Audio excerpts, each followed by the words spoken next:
Shalom Bapak Ibu Saudara sekalian dikasihi Tuhan. Kembali lagi di acara Go Sharing Live setiap hari Rabu jam 10 di YouTube channel Go Bogor Online Service. Hari ini saya Putra dipercaya untuk sharing ke Bapak Ibu Saudara sekalian. Nah, untuk sharing hari ini saya beri judul Si Rajin dan Si Malas. Nah, ini dari renungan saya pribadi, diambil di ayatnya ada di Amsal 12 ayat 27. Bunyinya, orang malas tidak akan menangkap buruannya, tetapi orang rajin akan memperoleh harta yang berharga. Nah, hari ini saya mau sedikit cerita tentang si rajin dan si malas. Nah, ada beberapa gambaran tentang si rajin dan si malas yang akan saya sampaikan ke saudara sekalian. Tapi saya mulai dari si malas dahulu ya.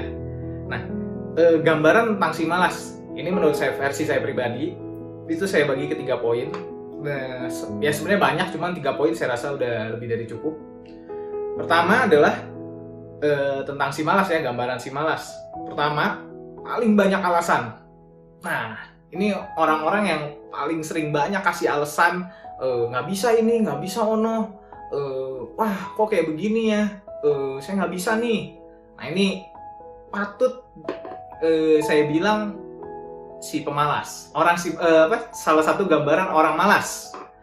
Nah, ini mungkin nih salah satu contoh yang saya kasih nih, kayak gimana sih maksudnya orang paling banyak alasan nih. Menurut saya paling banyak, mungkin Bapak Ibu Saudara sekalian sering temuin ya dalam pengalaman pribadi masing-masing. Contohnya nih, misalkan ada satu orang yang minta kerjaan ke kita offer, kita cari nih kerjaan yang untuk dia karena dia lagi butuh pekerjaan kan. Nah, ketika udah ada pekerjaannya, ada 2 atau 3 tawaran mungkin bahkan. Nah, inilah si manusia malas ini mengeluarkan jurus alasan-alasannya. Aduh, saya nggak bisa nih, nggak cocok kerjaan kayak gini. Wah, saya nggak bisa nih yang kayak begini-gini nih. Jangan saya deh. Nah, tapi dia tetap butuh pekerjaan. Nah, menurut saya ini salah satu contoh si malas. Ini yang harus kita ubah ya kalau ya untuk saya pribadi atau kita semua yang merasa, wah sepertinya saya suka begitu. Nah, ini harus karakter yang harus kita ubah gitu. Oke, yang kedua.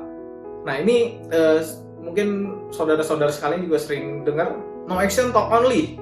Sering komplain tapi nggak pernah berbuat apa-apa. Nah, ini juga menurut saya gambaran dari orang si malas. Orang yang malas. Kebanyakan komplain tapi nggak pernah doing something. Komplain ini, komplain kantornya, komplain gerejanya, komplain rumahnya, komplain orang tuanya, tapi dia tidak pernah berbuat something. Sederhananya, komplain rumahnya bocor tapi tidak pernah dia benerin rumahnya.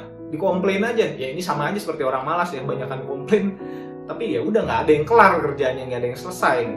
Nah, itu yang kedua. Yang ketiga, suka mujizat tapi tidak mau dibentuk oleh Tuhan. Ini juga sama. Saya rasa banyak dari kita juga, bukan banyak, semuanya kali ya, semua mau mujizat Tuhan. Saya rasa nggak ada yang menolak kalau maksudnya kita menerima mujizat gitu. Kita semua pasti bahagia dikasih mujizat oleh Tuhan gitu. Nah, tapi saya percaya seiring berjalannya waktu, kita sebagai anak-anak Tuhan, kita juga diproses.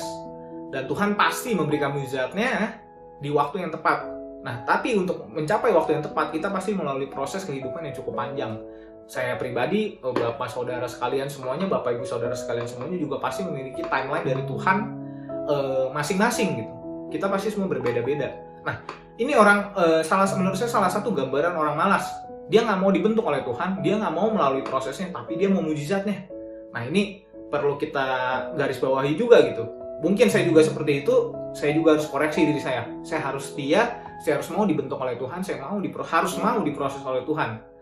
Maka dari itu saya percaya mujizat Tuhan akan terjadi dalam kehidupan saya gitu. Jadi menurut saya 3 poin ini, 3 poin sederhana ini, sebenarnya lebih banyak lagi mungkin yang banyak mungkin Bapak Ibu Saudara sekalian juga, wah ini lebih banyak lagi nih sebenarnya kalau ngomongin orang malas. Ya, ini menurut saya 3 poin yang saya dapat ya, saya pribadi dapat gitu. Jadi selalu ingat, kita harus mau dibentuk oleh Tuhan, jangan mau mujizatnya aja. Oke, nah lanjut ke gambaran si rajin. Si rajin ini kayak gimana sih? Ya sebenarnya lawannya dari si malas ya, sesimpel itu sebenarnya. Ini yang ada 3 poin juga yang saya gambarin tentang si rajin. Yang pertama, selalu meluangkan waktu untuk mau belajar, meluangkan waktu. Ini ngomongin time management. Untuk saat teduh, untuk bekerja, untuk hobi, untuk apapun yang dia kerjakan, dia ada time management. ada waktu yang dia bisa bagi dengan sangat baik. Menurut saya ini salah satu contoh orang rajin. Karena untuk buat time management itu perlu effort yang cukup besar ya Bapak Ibu Saudara sekalian. Contoh saat teduh. Kalau kita sibuk dalam pekerjaan, kita punya hobi juga, kita punya pekerjaan apalagi sering lembur misalnya di kantor. Kalau kita nggak punya time management yang baik, pasti keteteran saat teduhnya. Pasti kita jarang saat teduh, sering bolong. Nah, maka dari itu kita harus punya time management yang sangat baik. Nah, itu perlu effort. Menurut saya ini hanya orang rajin yang mau melakukan itu. Karena saya pribadi untuk melakukan itu pun prosesnya cukup panjang ya. Jadi saya rasa kita benar-benar perlu effort untuk memanage waktu dengan sangat baik. Itu pertama. Kedua, nah kebalikannya tadi nih, talk less, do more. Nggak banyak omong, tapi ketika ada pekerjaan, ada tanggung jawab, diberesin semua. Nah ini menurut saya salah satu contoh juga dari orang rajin.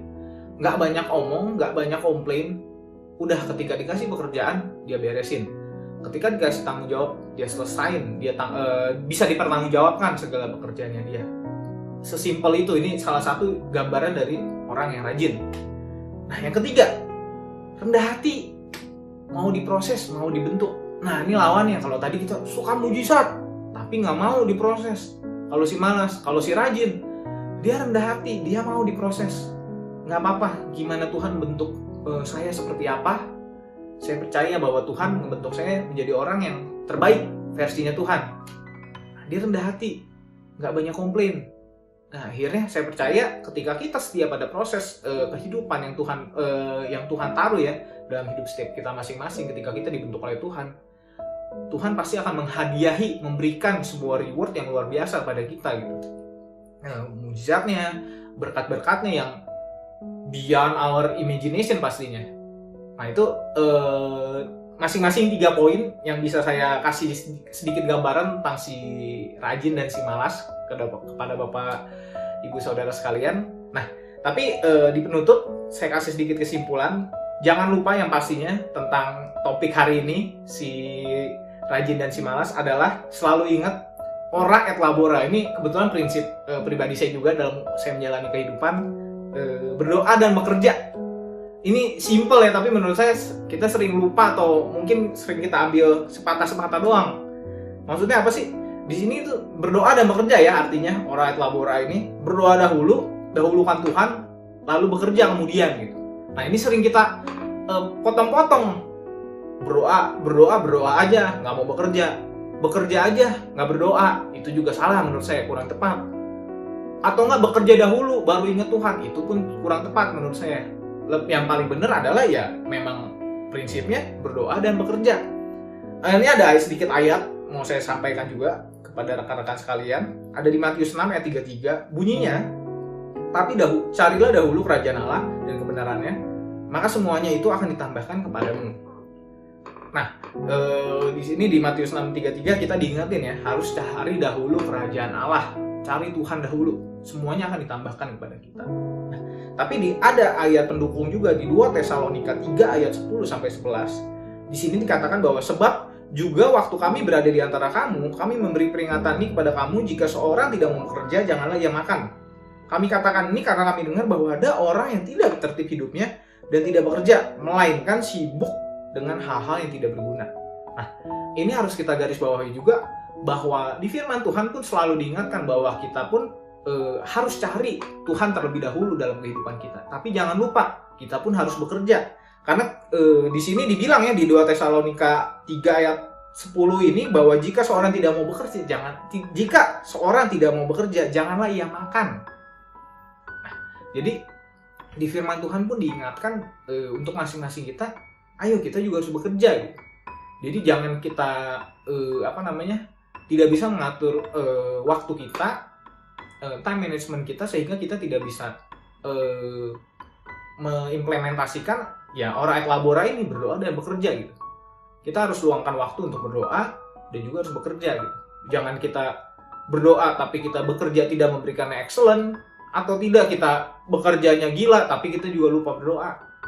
Ingat firman-Nya, cari dahululah kerajaan Allah dan kebenarannya, maka semuanya akan ditambahkan kepada kita. Nah, tapi jangan lupa kita juga harus berdoa. Sesederhana itu Bapak Ibu Saudara sekalian. Jadi selalu ingat, berdoa dan bekerja, kasih yang terbaik untuk Tuhan, kasih yang terbaik juga untuk komunitas kita, untuk lingkungan kita, tempat kita bekerja, sehingga nama Tuhan selalu dipermuliakan. Oke, itu aja sharing singkat dari saya. Semoga bisa memberkati Bapak Ibu Saudara sekalian. God bless you.